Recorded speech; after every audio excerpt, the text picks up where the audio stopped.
नमस्कार दोस्तों, मैं हूं अमित भटनागर। और मैं सपना इसरानी, एक टैरो कार्ड रीडर। दोस्तों, अब हमारे देश में चुनाव का माहौल तो हमेशा चलता ही रहता है और महाराष्ट्र के चुनाव सिर पर आ गए हैं।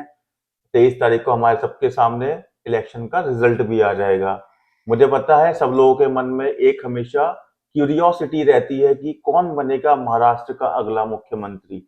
आज के वीडियो में हम यही जानने की कोशिश करेंगे कि हमारे करंट सीएम श्री एकनाथ शिंदे जी करंट हमारे बने रहेंगे या देवेंद्र फडणवीस जी, जो बीजेपी के सबसे कट्टर उम्मीदवार हैं सीएम पद के लिए, वो बनेंगे, या उद्धव ठाकरे जी बनेंगे जो कि पहले भी सीएम रह चुके हैं, या अन्य कोई और इन तीनों के अलावा भी सीएम बन सकता है। सपना जी, तो सबसे पहले हम जानना चाहेंगे जो करंट सीएम है एकनाथ शिंदे जी, वो भी शिवसेना से ही है लेकिन वो दूसरे सेक्शन से हैं शिवसेना के। ओके, उनके चांसेस आपको कैसे दिखते हैं? क्या वो दूसरे टर्म में अपना कंटिन्यू कर पाएंगे सीएम? ठीक है। तो मैं अभी कार्ड्स ड्रॉ करती हूँ श्री एकनाथ शिंदे जी के लिए। देखते हैं कि वो अपनी पोजीशन बनाए रखेंगे या फिर कोई और उनका सिंहासन छीन के ले कोई जाएगा। और उनका सिंहासन छीन के ले जाएगा। तो ये शिवसेना से अगले किसी और पार्ट हैं, इसका क्या कहना चाह रहे थे, आपका क्या मतलब तो था? मेन शिवसेना जो थी वो उद्धव ठाकरे जी के पास थी।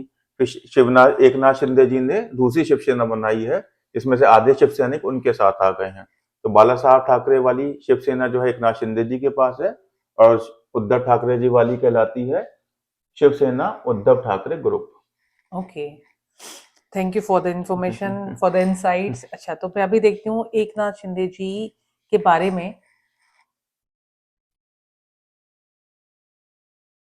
कार्ड्स आने शुरू हो गए हैं।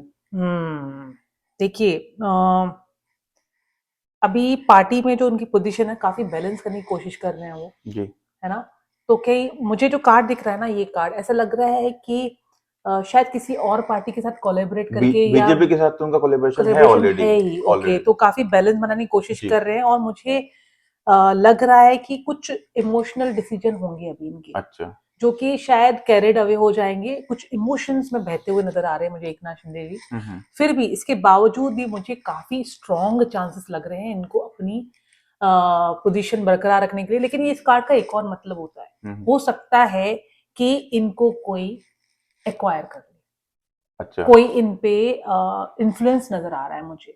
तो चांसेस स्ट्रॉन्ग हैं लेकिन नॉट सिंगल हैंडेड। मुझे अच्छा ऐसा लग रहा है कि कि किसी और कोalition को, गवर्नमेंट हो यस सकती है, यस, तो मुझे ऐसा लग रहा है कि बीजेपी का सपोर्ट हो जाए। सपोर्ट या हाँ। कोई इन्फ्लुएंस मुझे नजर आ रहा है दूसरी पार्टी का। तो अब मुझे नहीं पता कि इसको कैसे मैं ट्रांसलेट करूं, बट कार्ड्स यही कह मतलब रही है। कार्ड वीक नहीं है, चांसेस उनके यस भी स्ट्रांग है। यस, देखना पड़ेगा कि इलेक्शन के क्या रिजल्ट्स आते हैं, जी हाँ, कोalition गवर्नमेंट बनती है या बीजेपी बड़ी पार्टी बनती है, उसके हिसाब से। लेकिन इनको दरकिनार नहीं कर सकते कि इनके कोई जी हाँ, चांसेस नहीं है। जी हाँ, आखिर में तीनों का हम देखेंगे एक बार निकाल के कि जो हम सबके कार्ड्स निकले हैं, सबसे स्ट्रॉन्ग चांसेस किसके जी हैं। हाँ, लेकिन एज ऑफ नाउ हम उनको दरकिनार नहीं नहीं कर कर सकते। सकते। और जो कार्ड है ना, मुझे कहीं ना कहीं ऐसा लग रहा है कि या तो इनको कोई अपनी पार्टी में लेके इनकी अच्छी पोजीशन देके अपने साथ में जोड़ वो तो सकता है। बीजेपी के साथ इनका जी हाँ, ऑलरेडी तो है। मुझे वैसा ही लग रहा है। बीजेपी हालांकि बड़ी पार्टी है लेकिन इनको हाँ, चीफ मिनिस्टर बनाया उन्होंने, बनाया है और इन्होंने। देवेंद्र फडणवीस जी को उन्होंने उप तो मुख्यमंत्री मुझे बनाया। आगे भी ऐसा कुछ सीन नजर आ रहा है। अच्छा। अभी तो हम, सॉरी आप पूरा करिए। नहीं नहीं, आप बताइए अभी नेक्स्ट क्या पूछना चाह रहे हैं आप? दूसरा क्वेश्चन होगा मेरा देवेंद्र फडणवीस जी के लिए, जो बीजेपी के मुख्य चेहरा हैं मुख्यमंत्री बनने के लिए, पहले मुख्यमंत्री रहे भी हैं। जी हाँ, किन्हीं पॉलिटिकल कारणों की वजह से उन्होंने उप मुख्यमंत्री का पद लिया और एकनाथ शिंदे जी को मुख्यमंत्री बनाया। जी हाँ, काफी ऊंचे कद के नेता हैं ये, बिल्कुल बिल्कुल, बहुत ही महाराष्ट्र में बहुत बड़ा इन्फ्लुएंशियल फेस है, बिल्कुल। पर्सनालिटी है। जी उनके हाँ, क्या चांसेस हैं सीएम जी बनने हाँ। के?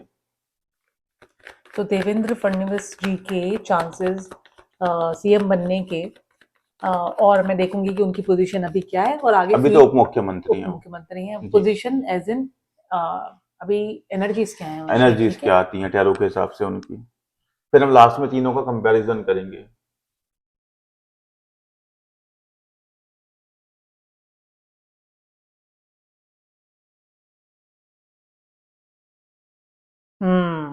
देखिए, he is an amazing personality. I mean, aura बहुत अच्छा है। व्हील ऑफ फॉर्चून है। I mean, he is mind blowing and very professional person, जो कि he knows management. He knows his position. He knows how to rule it. He is very strong personality. But ये elections में मुझे थोड़ा सा दिक्कतें नजर आ रही है. Somebody is carrying the baggage. कुछ बोझा डोरा है, इंसान परेशान है और मतलब ये कार्ड परेशानियों को लेके आ रहा है और मुझे इनकी पोजीशन इस इलेक्शन में थोड़ी इनकी compare to position Eknath Shinde ji से मुझे थोड़ी दिक्कत नजर आ रही है. तो ठीक है। मुझे थोड़ा सा परेशानी नजर आ रही है इस इलेक्शन में इनके लिए. जी हाँ. ठीक है, हम लास्ट में जरूर हम चारों का कंपैरिजन करेंगे. जी हाँ. तीसरा बात करते हैं उद्धव ठाकरे जी की, जो कि शिवसेना के दूसरे गुट से हैं. उनके कितने ब्राइट चांसेस हैं सीएम बनने के? उद्धव ठाकरे जी.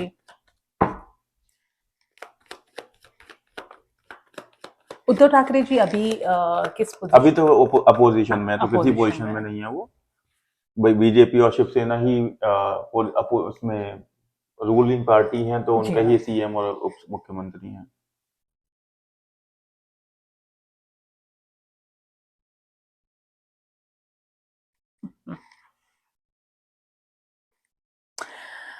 जी, तो सबसे कमजोर कार्ड अभी तक के तीनों में. अच्छा, तीनों में सबसे कमजोर. ऐसा लग रहा है कि शायद एस्केप करने की जो है ना एनर्जीज है इनकी, कि होता है ना कि आप से नहीं संभल रहा है, you just want to leave the place. Actually ये पहले बीजेपी के साथ में ही थे, लेकिन पॉलिटिकल कारणों के साथ में इन्होंने दूसरे कोलिशन में ज्वाइन कर लिया था, जो कि इनकी आइडियोलॉजी से भी डिफरेंट है. लेकिन अब तो पता ही है पॉलिटिक्स में कोई भी दुश्मन या दोस्त नहीं होता है.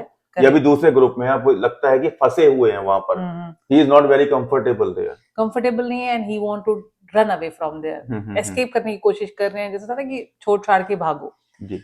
दूसरा मुझे ऐसा लग रहा है कि इन्होंने ऑफ कोर्स नाम इतना बड़ा है, सुनते आ रहे हैं, एफर्ट्स किए, इतने एफर्ट डाले, वो अब अभी भी वो ना एक रिजल्ट का वेट कर रहे हैं जो उनको आज तक नहीं मिला है. ऐसा लग रहा है मैंने ये भी कर लिया, वो भी कर लिया, सब कर लिया, अब क्या, कब मिलेगा मुझे इसका फल? इंतजार का कार्ड है.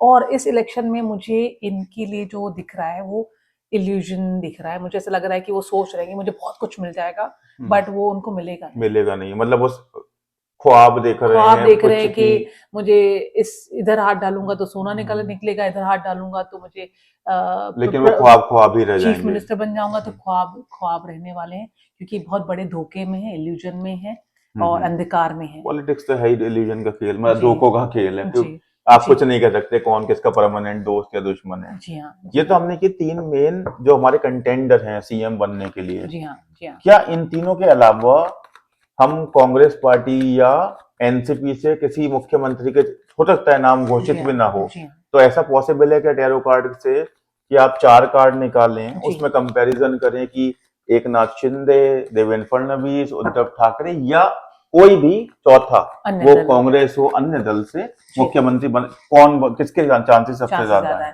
तो हम पहले नंबर पे रखेंगे एकनाथ शिंदे जी को, फिर देवेंद्र फडणवीस नंबर 2 पर, तीसरे नंबर पर उद्धव ठाकरे जी और चौथे नंबर कोई अन्य किसी भी दल से.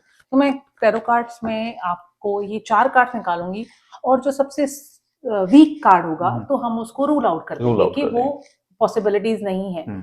सेकेंड वीक को हम फिर रूल आउट करेंगे. जो बाकी 2 फाइनल कार्ड होंगे तो हम उसमें कह सकते हैं कि इन दोनों में से काफी चांसेस हैं कि एक आपको रिजल्ट आए. राइट. तो मुझे बस आप शफल कर लीजिए कार्ड अपना अच्छे से.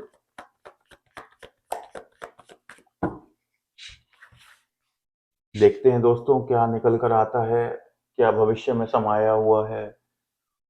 कोशिश जारी है कि एस्ट्रोलॉजी के थ्रू, टैरो कार्ड के थ्रू आपको इस क्यूरियोसिटी को दूर किया जाए. देखते हैं हम कितने सफल होते हैं.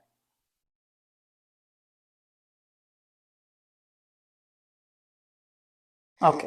पहले नंबर पे थे एकनाथ शिंदे जी. पहले नंबर पे एकनाथ शिंदे जी. तो मैं सबसे पहले जो मुझे ऐसे कार्ड्स लग रहे हैं इन चारों में कंपैरेटिवली, देखिए जो अन्य दल है वो तो कम्प्लीटली रूल आउट हो गया. रूल आउट है. मुझे उसमें लग रहा है कि सबसे वीक कार्ड है. अच्छा. ठीक है. बाकी तीनों कार्ड बहुत अच्छे हैं, लेकिन इन तीनों कार्ड में से भी सबसे अच्छा कार्ड कौन सा है? तो जो ये कार्ड है उद्धव ठाकरे जी का, ये कार्ड भी मैं रूल आउट करूंगी क्योंकि ये माइनर अरकाना है. तो माइनर अरकाना के कार्ड को हम जब कंपैरिजन करते हैं तो हम रूल आउट कर देते हैं. अब जो बचे 2 कार्ड्स हैं एकनाथ शिंदे जी एंड फडणवीस जी, इन दोनों के कार्ड मेजर अरकाना के कार्ड्स हैं, लेकिन इस दोनों ही कार्ड बहुत स्ट्रांग हैं, दोनों ही कार्ड पोजीशन पे दिखाते हैं। लेकिन जो एकनाथ शिंदे जी का कार्ड है वो एक राजा का कार्ड है, और फडणवीस जी का जो कार्ड है वो एक ऐसे पर्सन जो कि बहुत ही काइंड है, और जो दुनिया को देने में विश्वास रखते हैं। अंधकार में रोशनी देना चाहते हैं, ऐसा कार्ड है। बट एक राजा है जो कि रूल कर रहा है, पर थोड़ा गुस्से वाला है। पर मैं इसमें कंपेयर करूं अगर as per tarot major arcana में, तो मुझे लगता है ये कार्ड बड़ा कार्ड है देवेंद्र फडणवीस जी का, लेकिन ये कार्ड जो है पोजीशन का कार्ड है एकनाथ शिंदे जी का। तो इन दोनों में बहुत ज्यादा बड़ी टक्कर है। तो जबकि दोनों एक ही ग्रुप के हैं, एक ही कोलिशन के हैं। तो ऐसा हो सकता है कि बीजेपी आए, लेकिन इन दोनों में नामों में उनको सोचना तो पड़ इन दोनों जाए, में ही सारा सोचना पड़ कंपटीशन जाए है। कि अब इन दोनों में से किसको सीएम बनाया जाए। तो जी हाँ, बाकी तो रूल आउट हो गए। ये दोनों कार्ड जो टॉप पे हैं, इन दोनों में से कोई आपको मुझे लगता है चेहरा मिल सकता है एज अ सीएम, और ज्यादा चांसेस अभी आपको आगे जाके पता चलेंगे। धन्यवाद सपना जी, इस जानकारी के लिए बहुत बहुत धन्यवाद। क्या क्या अगर एक क्वेश्चन और मैं ले हाँ लूं, जी, हाँ जी, एक बिल्कुल क्वेश्चन और लूं, बिल्कुल बिल्कुल। क्या हम जान सकते, हाँ ये तो हमने सीएम चेहरों की प्रोबेबिलिटी की बात की। जी हाँ, जी हाँ, हमारे पास दो कोलिशन है, एक तो बीजेपी का और एक कांग्रेस का। हाँ जी, क्या हम पता कर सकते हैं कि कौन सी पार्टी ज्यादा स्ट्रांग दिख रही है महाराष्ट्र के अंदर? जी हाँ, मैं देखती हूँ। ये भी बहुत जरूरी है, सीएम चेहरे तो देख लिए, पार्टी कौन सी है सबसे पहले ये तो जानना चाहिए। देखते हैं सपना जी क्या कहती हैं कार्ड के माध्यम से। देखिए, दोनों ही कार्ड में अगर मैं देखूं तो कांग्रेस, पता नहीं कांग्रेस का मुझे ऐसा कार्ड आया है जैसे कि एक इमेच्योर है जिन्होंने टेकन फॉर ग्रांटेड लिया है। बीजेपी पिछली चोट से सीखी है और वो फूक फूक के कदम रख रही है, तो इन दोनों में मुझे बीजेपी के ज्यादा बीजेपी के चांसेस लग चांसेस रहे हैं। ज्यादा लगते हैं। जी हाँ, जी हाँ, बहुत बहुत शुक्रिया सपना जी। जी जनता को अपने बहुत सारे सवालों का जवाब मिला होगा कि कौन सी पार्टी स्ट्रांग है, कौन सा सीएम का चेहरा ज्यादा स्ट्रांग है। दोस्तों, अगर आपको वीडियो पसंद आया हो तो लाइक शेयर और सब्सक्राइब जरूर कीजिएगा। आज के लिए इतना ही। नमस्कार।